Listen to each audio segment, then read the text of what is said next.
हे नृपश्रेष्ठ, यत्न करिए जिससे सबका कल्याण हो। तो राजा ने कहा, हे प्रजावर्गो, आपने सत्य कहा, इसमें झूठ नहीं है। अब ईश्वर का जो रूप है ना, वो क्या है? अन्न है। अन्न ईश्वर का रूप है। अन्नो ब्रह्म है। हम जब भोजन करते हैं ना, तो एक मंत्र बोलते हैं, अन्नो ब्रह्मा रसो विष्णु भोक्ता देवो महेश्वरा एवं ज्ञात्वा तो यो भुंक्ते अन्न दोषम न विद्यते। अन्न ब्रह्म है, ब्रह्मा है। रस पदार्थ जो है वो विष्णु है, और खाने वाला जो है वो साक्षात शंकर है।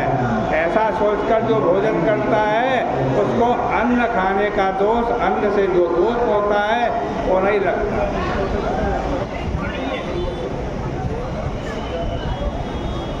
आज कहते हैं अन्न से प्राणी पैदा होते हैं, अन्न से ही संसार वर्तमान है, ऐसा लोकों में सुना जाता है। पुराणों में विस्तार पूर्वक कहा है, राजा के अधर्म से प्रजा को दुख मिलता। मैंने बुद्धि से विचार करते हुए अपना कोई दोष नहीं देखा, फिर भी प्रजा के हित का मैं यत्न करूंगा।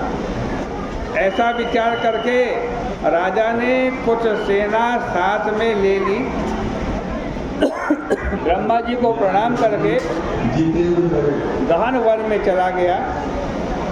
तपस्वी मुनीश्वरों के आश्रम में राजा मानधाता घूमने लगा। राजा ने ब्रह्मा के पुत्र अंगिरा ऋषि को देखा, जिसके तेज से दिशाओं में प्रकाश हो रहा था। वे दूसरे ब्रह्मा की तरह मालूम पड़ते थे। उनको देखकर जितेंद्र राजा प्रसन्न हुआ और सवारी से उतरकर हाथ जोड़कर चरणों में प्रणाम किया। ऋषि ने स्वस्ति वाचन किया और आशीर्वाद देकर राजा के राज्य के 7 अंगों की कुशलता पूछी। राजा ने अरणी तुषस नाम का स्तोत्र सुनाकर, आज कहते हैं, ऋषि की कुशलता पूछी। फिर मुनि ने राजा के आने का कारण पूछा। राजा ने अपने आने का कारण बताया। राजा बोला, मैंने धर्म पूर्वक पृथ्वी का पालन किया है, परंतु मेरे राज्य में वर्षा नहीं हुई। इसका कारण मैं नहीं जानता।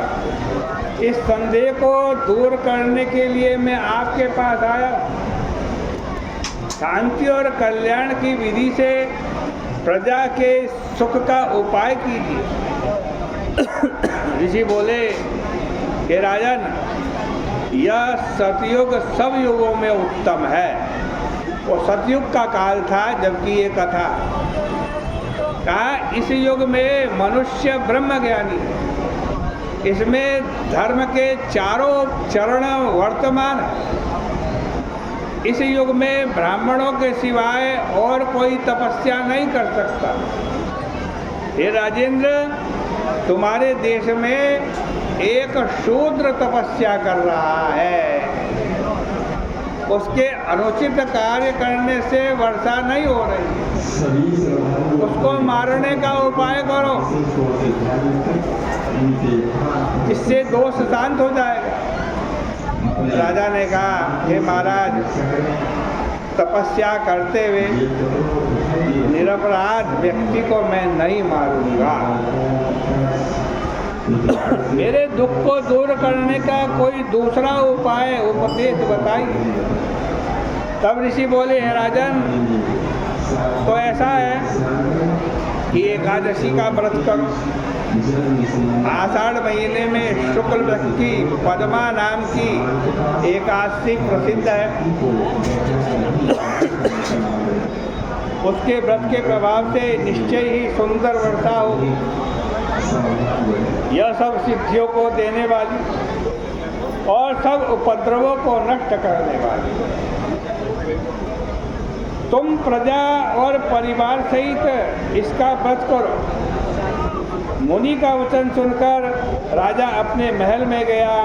आषाढ़ मास में पद्मा एकादशी का व्रत किया।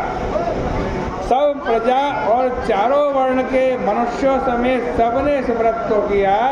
हे राजन, इस व्रत के करने से राज्य में वर्षा हुई, पृथ्वी जल से भर गई और अन्न से परिपूर्ण हो गई। इस कथा को पढ़ने और सुनने वाले के सब पाप छूट जाते। इस एकादशी का नाम देवशयनी एकादशी भी। हे राजन, भगवान के प्रसन्न करने के लिए मोक्ष की इच्छा करने वालों को देवशयनी एकादशी का व्रत सदा करना चाहिए। चातुर्मास का प्रारंभ भी इसी एकादशी से हो जाता। युधिष्ठिर ने पूछा, हे कृष्ण, हे देवों के देव, विष्णु शयन का व्रत कैसे करना चाहिए? श्री कृष्ण बोले कि विष्णु के शयन व्रत और चातुर्मास में जो व्रत है वो जो करता है उसको भगवान की सन्निधि प्राप्त होती है, भगवान की सायुज्य मुक्ति प्राप्त होती है। आषाढ़ महीने की शुक्ल पक्ष की एकादशी के दिन आज जगत के स्वामी मधुसूदन भगवान को शयन कराना चाहिए।